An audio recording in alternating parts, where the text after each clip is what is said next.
La notion de divisibilité. Commençons par voir quelques critères de divisibilité.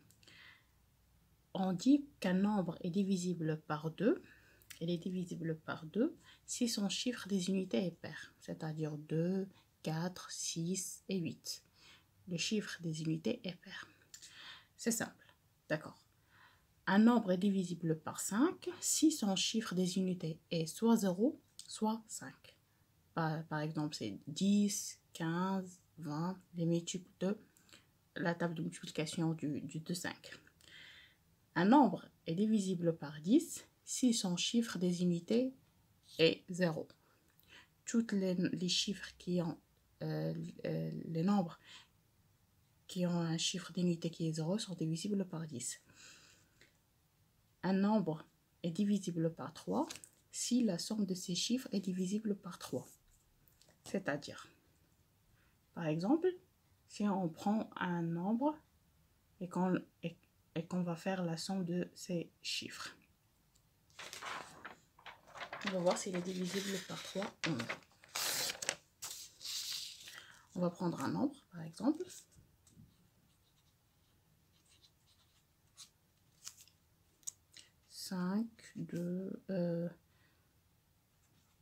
Donc 52 341, par exemple. Pour voir s'il est divisible par 3, on va faire la somme de ces chiffres. Donc 5 plus 2, 5, 7, plus 3, 10, plus 4, ça fait 14, plus 1, ça fait 15. Donc 15. Automatiquement, 15, elle est divisible par 3. 15 sur 3, elle est égale à 5. Vous voyez? Donc, le nombre 52 341 est divisible par 3. Directement. On peut faire la division, mais ça va être un peu long. Et si on veut savoir si ce nombre-là est divisible par 9, donc si la somme de ces chiffres est divisible par 9, là, la somme des chiffres de ce nombre est égale à 15. 15 n'est pas divisible par 9, donc ce nombre n'est pas divisible par 9. Et pour trouver tous les diviseurs d'un nombre, par exemple, peu importe lequel, il y a une méthode, c'est de dresser la liste des diviseurs d'un nombre. C'est-à-dire, tout d'abord, on va commencer par exemple de tracer un trait vertical, comme ça. Par exemple, on va prendre le nombre 63. Donc, qu'est-ce qu'on va faire? On va tracer un trait comme ça et on va laisser comme ça et après on va voir. Déjà, le nombre 63, il est divisible par 1. Toutes les nombres sont divisibles par 1 et par lui-même. Donc là, il est divisible par 1. Donc on va toujours mettre le 1. Passons maintenant aux chiffres qui suivent. Donc c'est 2.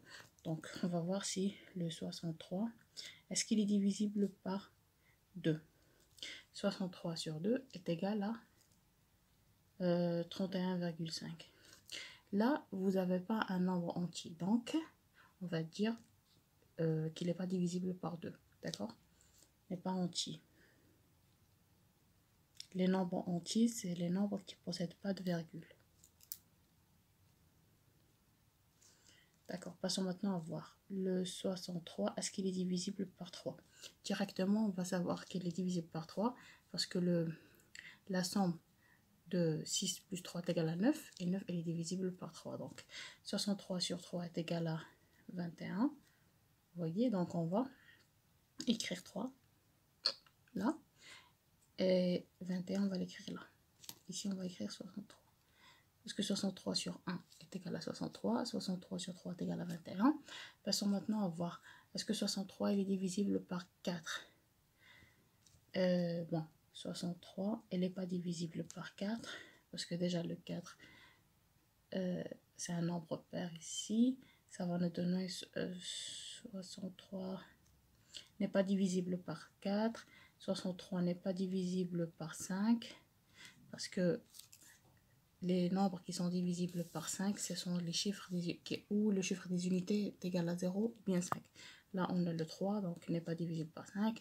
Passons maintenant voir s'il est divisible par 6. Ah ben non, il n'est pas divisible par 6. Ici, on essaie de voir si le 63 est divisible par 7. Ben, 63 sur 7 est égal à 9. Donc, Donc, il est divisible par 7.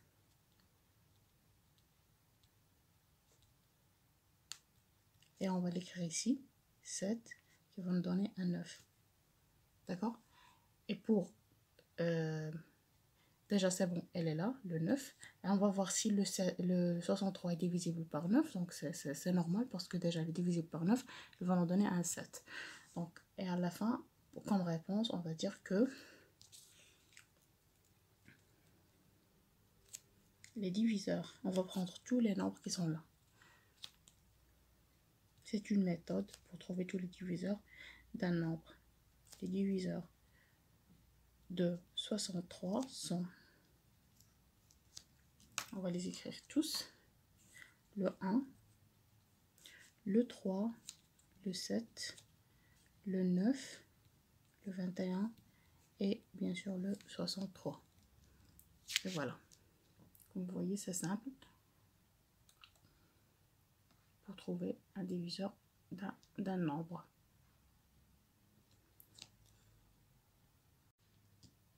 Passons maintenant à la deuxième partie, c'est le nombre premier. C'est quoi un nombre premier? Un nombre premier est un nombre qui admet exactement deux diviseurs, 1 et lui-même, c'est-à-dire elle accepte la division sur lui-même et sur le 1. D'accord? Donc, si par exemple, je vais prendre, c'est quoi un nombre premier? Je viens de dire, c'est un nombre qui accepte deux diviseurs, 1 et lui-même, c'est-à-dire, par exemple, on va prendre le 7. 7, vous voyez 7. Par exemple, le 7, elle n'accepte pas la division sur 2, elle accepte déjà la division sur 1. Donc, on a 7 sur 1 qui est égal à 7, d'accord. Donc, elle accepte la division sur 1, elle n'accepte pas la division sur 2, sur 3, sur 4, sur 5, sur 6, mais elle accepte la division sur 7, donc 7 sur 7, qui est égal à 1. Donc, là, le nombre 7 est un nombre premier. Un nombre premier parce qu'il accepte juste la division sur 1 et sur lui-même. Voilà, c'est un exemple de nombre premier. On a une infinité de nombres premiers.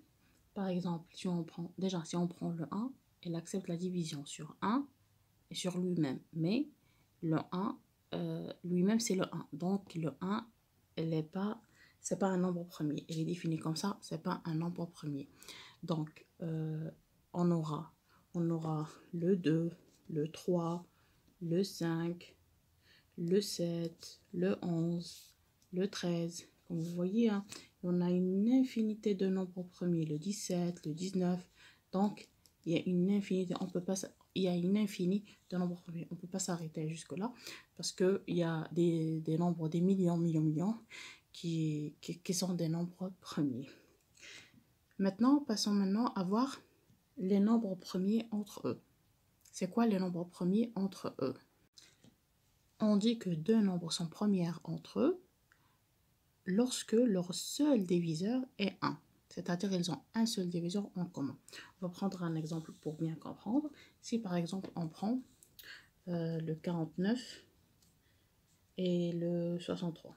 Donc, c'est un exemple, parce qu'il faut prendre des exemples pour bien comprendre les définitions. Donc, le 49, elle accepte la division sur 1, d'accord, mais elle accepte la division sur 7. Donc on va dire 7. Et le 63, il a un autre diviseur qui est, bien sûr, c'est le 7. Donc, là, est-ce qu'on va dire que le 49 et le 63 sont premières entre eux? Pardon. Ah ben non, parce que pourquoi? Parce qu'ils ont un autre diviseur qui est le 7. Donc là, on va dire que 49 et 63 ne sont pas premières entre eux. Parce que la définition, il dit qu'il faut lorsqu'ils ont un seul diviseur. Ils doivent avoir un seul diviseur qui est le 1. D'accord. On va prendre un autre exemple pour voir. On va prendre maintenant, par exemple, 20 et 63. Là, on ne sait pas, bon, en regardant comme ça au début, il faut trouver les diviseurs de 20 et le diviseur de 63. C'est évident.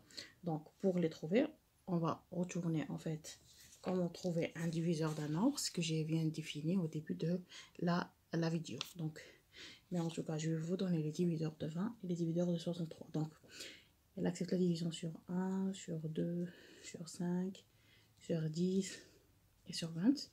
Et le 63, donc c'est 1, 3, 7, 9, 21 et 63. Pour trouver les diviseurs de ces deux nombres, vous devez suivre ce que j'ai expliqué au début de la vidéo. Donc voilà. Et en voyant là, vous voyez que il y a un seul diviseur en commun qui est le 1. Le 2, c'est pas en commun, donc c'est juste le 1. Donc là, on va dire que, évidemment, 20 et 63 sont premiers entre eux. Voilà, il ne faut pas confondre